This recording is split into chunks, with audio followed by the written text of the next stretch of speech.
গরুর মাংস রান্নার স্বাদ হয় না, কালার আসে না, কোনো ব্যাপার না। আজকে এমন রেসিপি শিখিয়ে দেব, কালারও আসবে, স্বাদও হবে। এভাবে রান্নার পর রিভিউ দিতে ভুলবেন না। 1 কেজি গরুর মাংস, 1 কাপ পেঁয়াজ কুচি, 1 টেবিল স্পুন আদা আর হাফ টেবিল স্পুন রসুন বাটা দিব। পরিমাণ মতো লবণ দিয়ে তার মধ্যে 1.5 চা চামচ হলুদের গুঁড়া, 2 চা চামচ মরিচের গুঁড়া। মরিচের গুঁড়াটা আপনার পছন্দ মতো অ্যাড করবেন। কম খেলে কম, আমি বেশি দিয়েছি। এবার 100 গ্রাম অথবা হাফ কাপ তেল দিবেন। 1 কেজি মাংসে 100 গ্রাম তেলই যথেষ্ট। তেলের উপরে মাংসের স্বাদ বৃদ্ধি বা কম হয়। তার মধ্যে তেজপাতা, দারুচিনি, এলাচ, কালো এলাচ ভালো করে মেখে নেবেন এবং এটা ম্যারিনেট করে কিছুক্ষণ রেখে দেবেন।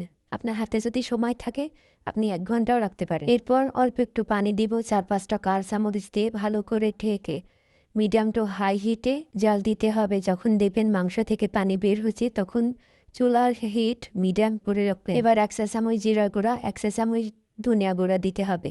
দিয়ে মিডিয়াম টু লো হিটে কষিয়ে নিতে হবে। বারবার ঢেকে ঢেকে কষিয়ে নেবেন। আপনার কষানোর উপর আপনার মাংসের কালার এবং স্বাদ দুটাই কিন্তু নির্ভর করছে। তাই অবশ্যই ভালো করে কষিয়ে নেবেন অনেকটা সময় নিয়ে। যখন দেখবেন এটা কষানো হয়ে গেছে তখন এখানে 1.5 কাপ পরিমাণ ফুটন্ত গরম পানি অ্যাড করবেন। পানি দেওয়ার পর তখন আর ঢাকনা দেওয়ার প্রয়োজন নাই। যখন দেখবেন পানি শুকিয়ে গেছে তখন আপনার মাংস রেডি হয়ে যাবে। এই টিপসগুলো ফলো করলে আপনার মাংস এরকম দেখতে সুন্দর এবং খেতে মজা হবে। রেসিপিটা ভালো লাগলে সাবস্ক্রাইব করে পাশে থাকবেন। ধন্যবাদ এবং কমেন্ট করে জানাবেন।